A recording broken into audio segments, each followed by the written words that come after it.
And I'm about to suggest some saucing or tossing, Ryan. Are you ready? Put down your cup. Water's for winners. You lost $10. You lost a $10 Andre Kuzmenko bet. You're not going to drink. Coffee's for closers, Ryan. Okay? He's a nervous Touche. giggle. Are you ready? I am ready. Ryan, sauce it or toss it. And this is one of my, I kind of like this a lot. Bruce Boudreau will coach in the NHL this season. Just not for the Canucks. We're in November, pal. Anything can happen. I would sauce it.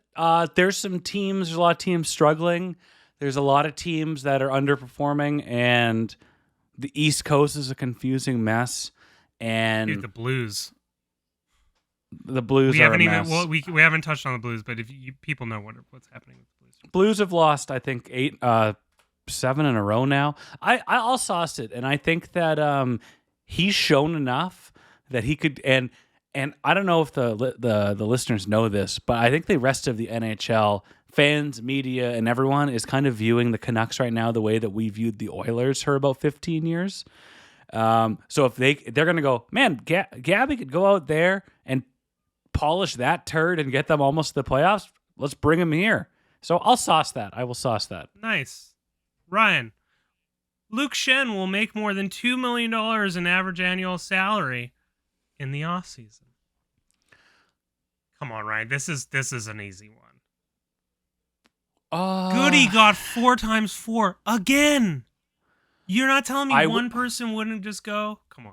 I will sauce it. And one of the main reasons I will sauce it is because currently via Money Puck, we didn't bring this up earlier, Quinn Hughes and Luke Schenn are the 5th best shutdown pairing in the NHL right now.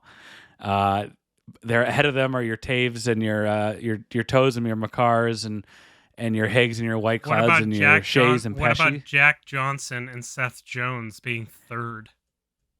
Hey, pal. If you can find a use for Seth Jones, that's impressive on its own. But I will sauce it. He's shown so much leadership in this cluster fork. There's so many guys that are going to leave here that had good years or good stats or good records, and other teams are going to overpay for them, especially with the salary cap going up.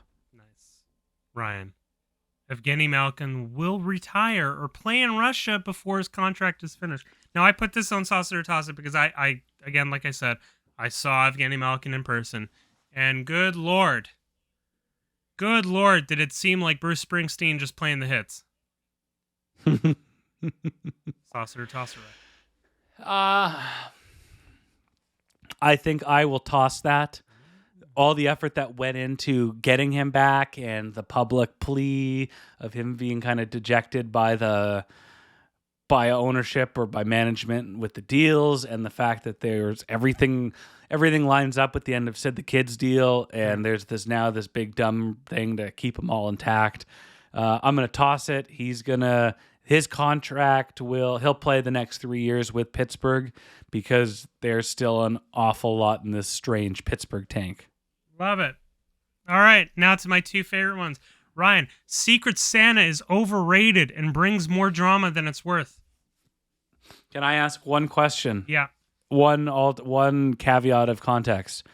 Is there the elaborate rules of thievery in place, or is it just Secret Santa? It's Secret Santa. This isn't Nasty Christmas or White Elephant. It's just Secret Santa. I'm going to sauce it. I agree with you.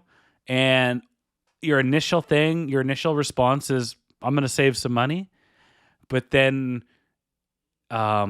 just the effort that goes into it, and then every other present gets scrutinized and compared to. Mm-hmm. And you also internally, you will overanalyze buying first. You'll put all your focus on someone that you don't normally do. And yeah, it isn't the best. And somebody also might be buying for you that doesn't know you that well. And every gift is lovely, but it adds to all this stress. It's like they get me and someone doesn't know me. They're like, he likes the Canucks. Here's a Canucks towel. I'm like, there was $150 limit. Well, I mean, it was expensive towel. You went down to a merch store. You know how much that towel is going to cost you. All right, Ryan. Also, the last one because I just had some. Mashed potatoes are the best kind of prepared potatoes. Oh, sauce. Thank you. Sauce it. Thank you. I Thank you. absolutely love mashed potatoes. Thank you for your sacrifice, Ryan. So, speaking of the holidays coming up, and we'll have some potluck elements to our Christmas dinners or our Thanksgiving dinners, where my sister will make the key stuff, or she'll make the bird, and my mom or my dad or whoever is encouraged to bring something. I always jump on the grenade for I will make the mashed potatoes. It is the most amount of work for the least amount of payoff. What? No. What are you talking about? Mashed potato. Peeling? Mashed potatoes are the thing. Yeah. No, Ryan. Okay.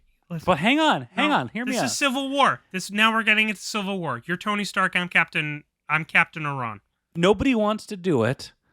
A subpar mashed potato goes unnoticed and forgotten, and a good mashed potato sets the tone for the whole meal, and people bring them up. So I like doing that, and I like putting as much as I can into those mashed potatoes. And it's a little bit of a white knighting when it comes to the starch, but I fully admit that. So with mashed potatoes, the key to mashed potatoes is not overdoing it, but the more time and love you put into them, because mashed potatoes, they're the thing that like you put with it. You put the first thing you put on the spoon, a little bit of mashed potatoes, and then whatever else you have. It's like the blanket. It's like the little. It's the thing that holds everything together, Ryan. I'll make you mashed potatoes soon one day, and you'll I'll make you mashed potatoes. We can have a contest. How? Hey, mashed potato day.